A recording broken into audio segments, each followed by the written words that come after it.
जय हिंद, वंदे मातरम। बहुत सारे डिफेंस एस्पिरेंट्स के लिए जो इंडियन आर्मी का ऑफिसर बनना चाहते हैं उनके लिए ये लाइफ चेंजिंग एक वीडियो है। आज इस वीडियो में जो फॉर्मूला मैं आपको देने वाला हूं उसको अगर आप फॉलो करते हो और उसके हिसाब से पढ़ाई करते हो तो मैं आपको गारंटी दे सकता हूं कि आपका सिलेक्शन होगा। जो पैटर्न, जो फ्रेमवर्क आज मैं आपको देने वाला हूं उसको आप फॉलो करके देखिए। दुनिया का कोई ऐसा ताकत नहीं है जो आपको इंडियन आर्मी का ऑफिसर बनने से रोक के दिखा दे। वीडियो के शुरुआती में ही मैं आपको बता दूं, एक पेन और पेपर लेकर के बैठ जाइए और नोट डाउन कीजिए जो मैं आपको बताने वाला हूं। ये एक वीडियो आपके पूरे लाइफ को ट्रांसफॉर्म करने के लिए काफी है अगर आप इस वीडियो के एक एक शब्द को अपने जिंदगी में उतारते हो तो। सबसे पहली चीज, जब आप अपने दिमाग में ठान लेते हो कि मुझे इंडियन आर्मी का ऑफिसर बनना है, एनडीए के एग्जाम देना है जो कि यूपीएससी के द्वारा कंडक्ट किया जाता है, तो उस दिन से आने वाले एक महीने तक उस एग्जाम के बारे में स्टडी कीजिए, एनडीए के बारे में स्टडी कीजिए। एनडीए, नेशनल डिफेंस एकेडमी, आपसे चाहता क्या है इसके बारे में जानिए। आर्मी, नेवी, एयरफोर्स क्या होता है इसके बारे में जानिए। बहुत सारे लोगों को ये बहुत अटपटा लगेगा लेकिन सबसे पहला काम आपका यही होना चाहिए। सबसे पहले तो एग्जाम पैटर्न के बारे में जानिए। सिलेबस क्या है, आप इंडियन आर्मी, नेवी, एयरफोर्स के ऑफिशियल वेबसाइट से सिलेबस को डाउनलोड कीजिए, उसका प्रिंट आउट निकालिए। सिलेबस आपके दिमाग में होना चाहिए कि आपको क्या पढ़ना है आने वाले समय में और क्या नहीं। जो भी एग्जाम आप देने वाले हो उसका प्रॉपर नॉलेज आपके दिमाग में होना चाहिए और उसके लिए, उस नॉलेज के लिए रिसर्च करने में आपको एक महीने का वक्त दिया जाता है। इस एक महीने में आपको पिछले 10 साल के क्वेश्चन पेपर को उठाना है, देखना है कि किस तरह के क्वेश्चंस आते हैं, कौन कौन सी चीज सिलेबस के अंडर में आता है, कौन कौन सी चीज सिलेबस से बाहर है। एक प्रॉपर फ्रेमवर्क, एक प्रॉपर मैप आपके दिमाग में होना चाहिए एनडीए के बारे में। प्रिपरेशन के शुरुआती दिनों में ही कंपटीशंस के ऊपर और एग्जाम बहुत टफ है, इन सब चीजों के ऊपर ज्यादा फोकस मत करो। अपने आप को इंडियन आर्मी के ऑफिसर बनने के लिए काबिल बनाने के पीछे भागो। आपके अंदर अगर सेल्फ डाउट है कि मैं क्लियर कर पाऊंगा, नहीं कर पाऊंगा, तो आप नहीं कर पाएंगे। इंडियन आर्मी के हर एक ऑफिसर के भीतर एक चीज होता है, वो है सेल्फ कॉन्फिडेंस, और वो चीज आपको स्टडी टेबल में ही डेवलप करना पड़ेगा जब आप प्रिपरेशन कर रहे हो। इस तरह से आप अपनी शुरुआत जबरदस्त कर सकते हो। शुरुआत अगर आपका जबरदस्त है तो आने वाला समय जबरदस्त होगा। एक महीने के बाद जब आप एनडीए के बारे में सारी इंफॉर्मेशन गैदर कर लेते हो, उस वक्त पर दूसरा स्टेप आता है कि अपने लिए एक रूटीन बनाओ। लेकिन रूटीन बनाने से पहले खुद के वीकनेसेस और खुद के स्ट्रेंथ के बारे में जानो, क्योंकि सिलेबस आपके दिमाग में है कि क्या सिलेबस में है, क्या नहीं है। आप देखो जो भी चीज सिलेबस के अंदर है उसके अंदर कौन सी चीजों में आपका स्ट्रेंथ है और कौन सा चीज में आप थोड़ा वीक हो। इसीलिए मैंने कहा कि पहले के एक महीने में सिलेबस को स्टडी करो। सिलेबस को अगर आप स्टडी नहीं करते हो तो इस तरह के डिसीजंस आप नहीं ले पाओगे। स्ट्रेंथ और वीकनेस पता लगने के बाद अपने लिए एक रूटीन बनाओ। रूटीन कैसे बनाना है इसके बारे में दूसरे वीडियो में बात करेंगे, लेकिन जो फर्स्ट रूल होगा रूटीन का वो होगा 8 घंटे की प्रिपरेशन, 8 घंटे की नींद और 1 घंटे आप दोस्तों के साथ में बिताओ। अगर दोस्त नहीं है तो अपने हॉबीज को फॉलो करो, जो आप करना चाहते हो जिससे आपके दिल और दिमाग फ्रेश हो सके, उसके लिए 1 घंटा टाइम बचा के रखो। रूटीन ऐसा क्यों है? क्योंकि सिलेबस जो है वो आपके लिए नया है। पढ़ाई का टाइम अगर आप 8 घंटे से 7 घंटे भी करना चाहते हो तब भी चल जाएगा। जब आप दिमाग में कुछ नए चीज फीड करते हो, कुछ नए चीज डालते हो तो दिमाग उसको हजम करता है और हजम करने के लिए आपको वक्त देना पड़ेगा। जो नया चीज आप दिमाग में फीड कर रहे हो उसको याद करने के लिए दिमाग को वक्त चाहिए होता है, इसीलिए 1 घंटा बाहर बिता सकते हो। 7 से 8 घंटे की कंटिन्यूअस पढ़ाई आपको करना पड़ेगा। और जब भी आप पढ़ाई करने के लिए बैठते हो, सुबह उठ करके एक टू डू लिस्ट बनाओ कि हाँ ये चीज मुझे कवर करनी है। प्रॉपर तरीके से वो टू डू लिस्ट कंप्लीट होना चाहिए रात होने से पहले। शुरुआती समय में 7 से 8 घंटे की जो पढ़ाई है उसमें से 1 घंटा आप बाहर निकाल दो रिवीजन के लिए। सुबह उठते ही जैसे आप टेबल पर बैठोगे 1 घंटा आपके रिवीजन के लिए होना चाहिए जो आपने पिछले दिन में पढ़ा था। इस तरह से आपको पढ़ाई शुरू करना है। अब अगर बात करें कि जहां पर आप पढ़ने के लिए बैठते हो, सबसे पहली चीज बिस्तर पे कभी भी बैठकर मत पढ़ना। अगर आपके पास में टेबल नहीं है, छोटा सा टेबल आता है 700-800 रुपए का, ये खरीद लो। जमीन पर बैठ करके पढ़ो लेकिन बिस्तर पे कतई नहीं। और इस तरह से 7 से 8 घंटे की पढ़ाई, उसमें 1 घंटे की रिवीजन, ये आपको करना है आने वाले 1 महीने तक। और इस 1 महीने तक आपको एक भी ब्रेक नहीं लेना है। 30 डेज ये रूटीन आपको फॉलो करनी है। 1 महीने के बाद आपके रूटीन में चेंजेस करने हैं। 1 महीने के बाद आप प्रिपरेशन कई सारे कर चुके हो, आपके दिमाग में एक फ्रेमवर्क बनना चाहिए कि आपका जो स्पीड है, जिस स्पीड से आप पढ़ाई कर रहे हो, उस स्पीड से आप कितने समय में सिलेबस को कंप्लीट कर सकते हो। उसका एक फ्रेमवर्क और उसका एक गोल आपके सामने होना चाहिए, प्रॉपर गोल कि हाँ आने वाले 2 महीने, 3 महीने, 6 महीने में, कितने महीने में मैं इस सिलेबस को कंप्लीट कर सकता हूं। इसलिए मैंने कहा कि कंटिन्यूअसली 1 महीने की पढ़ाई कर लो ताकि आपको पता चले कि आपकी स्पीड क्या है। उस स्पीड के बेसिस पर आप अपने लिए एक गोल सेट कर सकते हो कि कितने दिन में मैं सिलेबस कंप्लीट करने के लिए काबिल हूं। देखिए जितने भी इंडियन आर्मी के ऑफिसर्स होते हैं वो अलग अलग जगह से आते हैं, उनकी स्ट्रेंथ और वीकनेसेस अलग अलग हैं। इसलिए 1 महीने तक कंटिन्यूअसली पढ़ाई करके आप पूरा जो डिटेल्स है वो कलेक्ट कर सकते हो। तो जैसे ही आप सिलेक्ट कर लेते हो कि इतने दिनों में मुझे सिलेबस कंप्लीट करना है, उसके बाद से फिर से पढ़ाई को उसी रिदम में आपको चालू करना है। 7 घंटे की पढ़ाई, 1 घंटे के रिवीजन। दूसरी चीज जो आपके दिमाग में होना चाहिए कि सिलेबस कंप्लीट करते हुए आपको कभी भी कट ऑफ के बारे में नहीं सोचना है, या कितना कट ऑफ जा रहा है, क्या हो रहा है, उससे आपको कोई लेना देना नहीं है। आपका गोल एक है कि सिलेबस कंप्लीट करना है, बस दैट्स इट। बात करते हैं कि जब आप सिलेबस कंप्लीट करने के लिए बैठते हो तो उसमें ब्रेक कितना लेना चाहिए। तो देखिए, दिमाग एक ऐसी चीज है, जब न्यू चीज उसके अंदर आप फीड करते जाते हो तो दिमाग एक वक्त के बाद कोलैप्स होना शुरू होता है। तो इसीलिए आप अपने दिमाग को पहचानो। 15 से 20 दिन के बाद आप एक दिन की फुल गैप ले सकते हो। उस दिन आप किसी भी तरह का पढ़ाई मत करो। जो आपको अच्छा लगे वो कर सकते हो, जो आपको अच्छा लगे वो खा सकते हो। अब बात करते हैं जब आपका सिलेबस कंप्लीट होता है। सिलेबस कंप्लीट होने के बाद कुछ स्टूडेंट क्या करते हैं कि तुरंत मॉक टेस्ट देने लगते हैं, जो कि बहुत गलत चीज है। अगर आप सिलेबस कंप्लीट होने के तुरंत बाद मॉक टेस्ट देने लगते हो तो आप बहुत पीछे चले जाते हो। क्यों, मैं आगे बताता हूं। देखिए, सिलेबस कंप्लीट होने के बाद वो सिलेबस लगता तो है कि कंप्लीट हुआ है, लेकिन होता नहीं है। सिलेबस कंप्लीट होने के बाद कम से कम 5 टाइम्स आपको सिलेबस को रिवीजन करना है। और जब आपका सिलेबस कंप्लीट हो जाएगा तो पढ़ने के टाइम और रूटीन में एक बहुत बड़ा बदलाव आपको करना है। पहले आप क्या कर रहे थे, 7 से 8 घंटा पढ़ रहे थे, 1 घंटा दोस्तों के साथ में मौज कर रहे थे। दोस्तों के साथ में जो मौज है उसको बंद करना है और उस पढ़ाई को 8 से 10 घंटा करना है। यानी कि 10 घंटे तक आपको सिर्फ रिवीजन करते हुए चले जाना है। ऐसा क्यों है? क्योंकि जो चीज अभी आप कर रहे हो वो पहले भी आप कर चुके हो और अब आप अपने दिमाग में प्रेशर डाल सकते हो, क्योंकि कोई नया चीज आप पढ़ नहीं रहे हो, वही पढ़ रहे हो जो आप पहले भी पढ़ चुके हो। तो उस वक्त पर आप अपने दिमाग से जो भी चीज निकाल रहे हो वो बहुत ही हाई इंटेंस प्रेशर में भी निकलना चाहिए। इसलिए पढ़ाई का जो टाइम है वो बढ़ा देना। 8 से आप 10 घंटे पढ़ाई करना शुरू कर दो।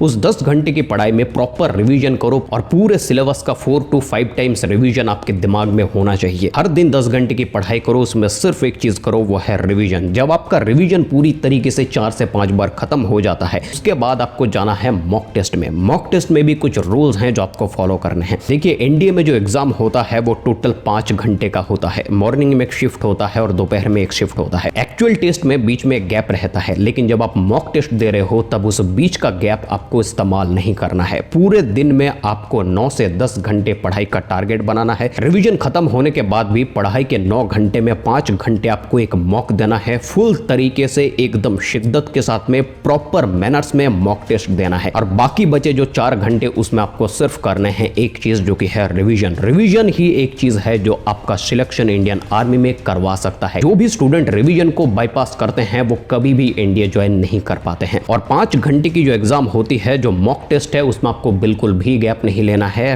कंटिन्यूअसली बैठ करके 5 घंटे एग्जाम देना है। इससे होगा क्या कि आपके दिमाग के ऊपर एक प्रेशर पड़ेगा और उस प्रेशर वाले सिचुएशन पर भी आपके दिमाग सही तरीके से काम करना सीख जाएगा। सही आंसर दिमाग से निकलना शुरू हो जाएंगे कुछ समय के बाद। और ये चीज तभी हो पाएगा जब आप अपने दिमाग में प्रेशर डाल करके कुछ निकालने की कोशिश करोगे। शुरुआती 4-5 मॉक टेस्ट आपका खराब हो सकता है, उससे घबराना नहीं है। आपको कंटिन्यूअसली उसे करते चले जाना है। आप देखिएगा एग्जाम आने तक आप इतना ज्यादा कैपेबल बन जाओगे कि किसी भी दिमागी सिचुएशन में आप सटीक आंसर आपके दिमाग से निकलता हुआ आपको दिखेगा। तो इसीलिए दिमाग को प्रेशर झेलने की क्षमता और ट्रेनिंग देना बहुत ज्यादा जरूरी है, जो आप मॉक टेस्ट और रिवीजन के माध्यम से दिमाग को दे रहे हो स्टडी और प्रिपरेशन के दौर पर। एग्जाम के बारे में एक चीज आप अपने दिमाग में डाल लीजिए कि कभी भी कट ऑफ के ऊपर नजर मत डालिए कि कट ऑफ आया है 600 की, 700 की, 800, डजंट मैटर। आपका टारगेट ये होना चाहिए कि एग्जाम पेपर में हम ज्यादा से ज्यादा मार्क्स कैसे लेकर के आए। लोगों के लिए एक बार सेट करें, कट ऑफ के बारे में ध्यान मत दीजिए। कट ऑफ के बारे में ध्यान कब देना है वो भी मैं आपको बताता हूं। जब आप एक्चुअल फाइनल एग्जाम देने के लिए जाएंगे और आपका पूरा एग्जाम खत्म होगा, उस वक्त पर आप कट ऑफ के बारे में ध्यान दीजिए कि जनरली कट ऑफ जाता है 700, 750। मेरा कंफर्म 800, 850 क्वेश्चन सटीक होंगे, इसका मतलब मैं सिलेक्टेड हूं। तो इस तरह की कॉन्फिडेंस आपके दिल और दिमाग में तब आएगा जब आप कट ऑफ के बारे में जानते हो। कट ऑफ के बारे में सिर्फ आपको तब सोचना है जब आप फाइनल एग्जाम दे चुके हो, उससे पहले नहीं।